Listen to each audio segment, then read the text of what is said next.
Hello, माझ्या घरातल्या bathroom मध्ये एक सुटकेस ठेवली आहे। त्या सुटकेस मध्ये एक मृतदेह आहे माझ्या बायकोचा। तुम्ही प्लीज पोलिसांना हे सांगा आणि ती बॅग त्यांच्या ताब्यात द्या। राकेशने आपल्या पत्नीच्या हत्येची कबुली दिली। बायकोची हत्या केल्यानंतर राकेशनेही स्वतःला संपवण्याचा प्रयत्न केला, त्यामुळे त्याच्यावर उपचार करून त्याला बेंगलोर पोलिसांकडे नेण्यात आले। आता हे प्रकरण बेंगलोर मध्ये घडलं असलं तरी राकेश आणि गौरी हे दोघंही मुंबईतील, त्यामुळे या प्रकरणाची सध्या मोठी चर्चा होते।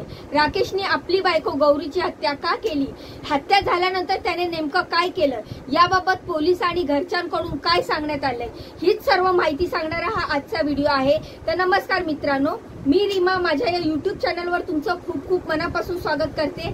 तर बेंगलोर पोलिसांना आलेला फोन आणि राकेश सापडतो साताऱ्यामध्ये, ही दोघं मूळचे राहणारे मुंबईची। तर हा सगळा गुंतावळा सोडवणारा हा आजचा व्हिडिओ आहे, त्यामुळे व्हिडिओ पूर्ण बघा। व्हिडिओला लगेचच लाईक करा, चॅनलला सबस्क्राईब करा। राकेश खेडेकर हा मुंबईतल्या जोगेश्वरीचा, तर गौरी सांबरेकर ही पालघरची। या दोघांचंही 2 वर्षापूर्वी लग्न झालं। गौरी ही राकेशची सख्खी आतेबहीण, पण नात्यात असले तरी या दोघांचे लव्ह मॅरेज होते। IT इंजिनियर असलेला राकेश मुंबईत एका IT कंपनीत काम करतो, तर गौरी मास मीडिया क्षेत्रात जॉबला होती। पण राकेशला नुकतीच बेंगलोरच्या हिताची सिस्टीम मध्ये नोकरी लागली, सिनियर प्रोजेक्ट कोऑर्डिनेटर म्हणून। तो या कंपनीमध्ये जॉईन झाला। यासाठी गेल्या महिन्यात म्हणजे फेब्रुवारी 2025 मध्ये हे दोघेही बेंगलोरला शिफ्ट झाले। बेंगलोर मधल्या हुलीमाऊ जवळच्या डोडाकम्मन हल्ली इथल्या एका इमारतीमध्ये पहिल्या माळ्यावर त्यांनी एक फ्लॅट भाड्याने घेतला होता। राकेशचा वर्क फ्रॉम होम असल्यामुळे तो दिवसभर घरीच असायचा, तर त्याची बायको गौरी ही आपल्यासाठी जॉब शोधत होती। 27 मार्च 2025 संध्याकाळी 5-5:30च्या सुमारास राकेशने आपल्या बिल्डिंग मध्ये तळमजल्यावर राहणाऱ्या व्यक्तीला फोन केला, मी माझ्या बायकोचा मृतदेह घरात बाथरूम मध्ये एका सुटकेस मध्ये ठेवलाय, त्याची माहिती पोलिसांना द्या, असं राकेशने त्या व्यक्तीला सांगितलं। त्यानंतर लगेचच त्याने आपल्या घर मालकालाही फोन करून हीच गोष्ट सांगितली। त्यावेळी घर मालकाने त्याबाबतची माहिती हुलीमाऊ पोलिसांना दिली। तेव्हा गुरुवारी रात्रीच पोलिसांनी घटनास्थळी भेट देऊन बाथरूम मधली मोठी ट्रॉली सुटकेस बाहेर काढली। राकेशने सांगितल्याप्रमाणे त्यात 32 वर्षीय गौरीचा मृतदेह होता। पोलिसांनी मृतदेहाची पाहणी केली, तिच्या शरीरावर काही जखमा आणि धारदार शस्त्राचे वार केल्याच्या खुणा होत्या। पोलिसांनी तिचा मृतदेह पोस्टमॉर्टम साठी पाठवला। राकेशनेच गौरीची हत्या केली हे स्पष्ट होतंय। राकेशचा शोध घेण्यासाठी पोलिसांनी राकेशचा फोन ट्रेस करायला सुरुवात केली। मुख्य म्हणजे गुन्हा केलेला असतानाही राकेशचा फोन चालू होता। संध्याकाळी 8:30च्या दरम्यान राकेशचं लोकेशन साताऱ्यातल्या शिरवळ मध्ये असल्याचं पोलिसांना समजलं। त्यांनी लगेचच सातारा पोलिसांशी संपर्क केला। पोलीस राकेशच्या लोकेशनवर पोहोचले तेव्हा आपल्या होंडा सिटी गाडीमध्ये राकेश बेशुद्ध अवस्थेत असल्याचं त्यांना दिसलं। पोलिसांनी लगेचच त्याच्यावर भारतीय हॉस्पिटलमध्ये उपचार सुरू केले। त्यानंतर पुण्यातल्या ससून हॉस्पिटलमध्ये त्याला शिफ्ट करण्यात आलं। त्याच्यावर उपचार सुरू असतानाच राकेशने आपल्या गुन्ह्याची कबुली दिली। राकेशवर उपचार सुरू असल्याने गौरीच्या हत्येमागचं सगळं कारण पोलिसांना समजू शकलं नाही, पण तरीही प्राथमिक तपासात घरगुती वादावरून राकेशने ही हत्या केल्याची माहिती पोलिसांना दिली आहे। काही इंग्रजी माध्यमांमध्ये हत्येच्या दिवशीच नक्की काय घडलं, राकेशने गौरीची हत्या का केली याची माहिती देण्यात आली आहे। पण माध्यमांमध्ये असलेल्या बातम्यानुसार राकेश आणि गौरी बेंगलोरला शिफ्ट झाले तेव्हा राकेशला जॉब असला तरी गौरी आपला जॉब सोडून त्याच्यासोबत आली होती आणि ती बेंगलोर मध्ये जॉब शोधत होती, पण तिला तो मिळत नव्हता। राकेशचा वर्क फ्रॉम होम असल्यामुळे तो रोज घरीच असायचा, त्यामुळे आपल्याला जॉब मिळत नसल्यानं गौरी राकेश मध्ये सारखी भांडणं होत होती। मला तुझ्यामुळे इथे यावं लागलं, आता मला इथं नोकरी मिळत नाहीये, आपण दोघेही मुंबईला परत जाऊया, असं ती सारखं राकेशला सांगत होती। यामुळे या दोघांमध्ये सतत वाद होत होते। अनेकदा हे वाद विकोबाला जात असल्याची माहिती काही माध्यमांकडून देण्यात आली आहे। 26 मार्चच्या रात्री या दोघांमध्ये असाच वाद झाला। रात्री जेवणाच्या आधी या विषयावरून त्यामध्ये भांडण सुरू झालं। तिच्या कटकटीला राकेश वैतागला होता आणि त्यानं रागाच्या भरात गौरीच्या कानाखाली मारली। तेव्हा चिडलेल्या गौरीनेही प्रत्युत्तर म्हणून राकेशला सुरी फेकून मारली, त्यामुळे राकेशलाही दुखापत झाली।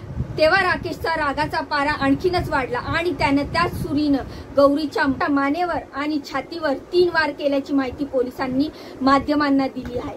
गौरीची हत्या केल्यानंतर राकेशला त्याचा मोठा पश्चाताप झाला। तो रात्रभर गौरीच्या मृतदेहा शेजारी बसून होता।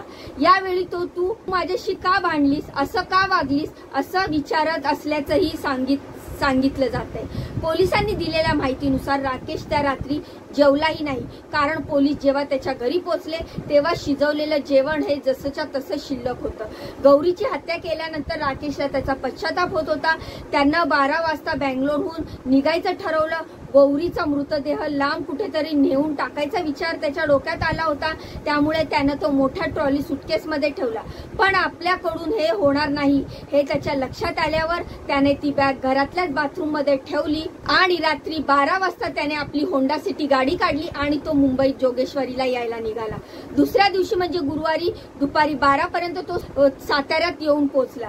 तिथून त्याने आपल्या वडिलांना फोन केला आणि आपण गौरीची हत्या केल्याचं त्यांना सांगितलं। ती माझ्याशी भांडत होती म्हणून मी तिची हत्या केली, तुम्ही तिच्या आईला हे सगळं कळवा। तसंच मीही माझ्यासोबत फिनेल घेतलंय, मी सुद्धा आता स्वतःला संपवतो असं त्याने वडिलांना सांगितलं। तेव्हा वडिलांनी तू असं काही करू नकोस, आपण पोलीस स्टेशनला जाऊन सगळं काही सांगू असं सांगितलं। पण त्यानंतर राकेशने फोन कट केला। त्यानंतर राकेशच्या वडिलांनी जोगेश्वरी पूर्व पोलीस स्टेशन मध्ये जाऊन ही सगळी गोष्ट सांगितली। तेव्हा जोगेश्वरी पोलिसांनीही बेंगलोर पोलिसांशी संपर्क साधून त्यांना ही माहिती दिली। तोपर्यंत राकेशनी आपल्या घर मालकाला ही माहिती दिल्यानं बेंगलोर पोलिसांना या सगळ्या प्रकरणाची आधीच माहिती मिळाली होती। त्यानंतर गुरुवारी संध्याकाळी राकेश गाडीतच फिनेल प्यायला, त्यानंतर तो साताऱ्याजवळ शिरवळजवळ बेशुद्ध झाला। पोलिसांनी त्याला आधी भारतीय हॉस्पिटल आणि नंतर पुण्यातील ससून हॉस्पिटलमध्ये दाखल केलं। दरम्यान आता त्याची प्रकृती सुधारली असून बेंगलोर पोलीस स्टेशनला चौकशीसाठी त्याला ताब्यात घेऊन बेंगलोरला रवाना झाले। राकेशच्या चौकशीमध्ये या प्रकरणी आणखीन काही खुलासे होण्याची शक्यता आहे। गौरीचा पोस्टमॉर्टम रिपोर्ट आल्यानंतर त्या रात्री नक्की काय घडलं होतं याची देखील माहिती समोर येणार आहे। दरम्यान राकेशच्या वडिलांनीही याबाबत माध्यमांना माहिती दिली आहे की गौरीची आई ही माझी सख्खी बहीण आहे।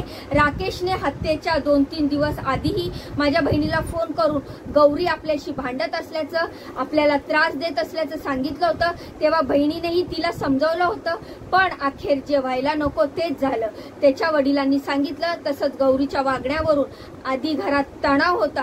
गौरी लहानपणापासूनच आक्रमक होती, तिने आपल्या भावांनाही मारहाण केली होती आणि तिच्या आईलाही त्रास दिला होता, त्यामुळे तिच्या आईनं तिला समजवण्याचा प्रयत्न केला। गौरी आणि राकेश यांचं नातं 4 वर्ष घरच्यांनी नाकारलं होतं। त्यांचे स्वभाव एकमेकांशी जुळणार नाही असं आम्हाला वाटत होतं, पण तरीही त्यांचं एकमेकांवर खूप प्रेम होतं आणि त्यांना लग्न करायचं होतं, त्यामुळे शेवटी आम्हीही यांचा निर्णय मान्य केला। पण लग्नानंतर त्यांच्या नात्यातील संघर्ष वाढतच गेला आणि त्याचा शेवट असा झाल्याचं राकेशच्या वडिलांनी सांगितलं। आता या हत्येमागे आणखीन कोणतं कारण होतं का हे तपासात समोर येईलच, पण राकेशने जिच्यावर जीवापाड प्रेम केलं, जिच्याशी लग्न करण्यासाठी त्याने 4 वर्ष घरच्यांचा विरोध सहन केला, त्याच राकेशने गौरीची किरकोळ वादातून हत्या केली, ही गोष्ट मनाला लागणारी आहे। तर या सर्व माहितीबद्दल, या सर्व गोष्टीबद्दल, या सर्व प्रकरणाबद्दल तुमचे काय मत आहेत मला कमेंटच्या माध्यमातून नक्की सांगा। जाण्याआधी व्हिडिओला लाईक करा, चॅनलला सबस्क्राईब करा। भेटूया पुढच्या व्हिडिओमध्ये अशीच दमदार महत्त्वपूर्ण माहिती घेऊन। तोपर्यंत स्वतःची काळजी घ्या। बाय आणि नमस्कार।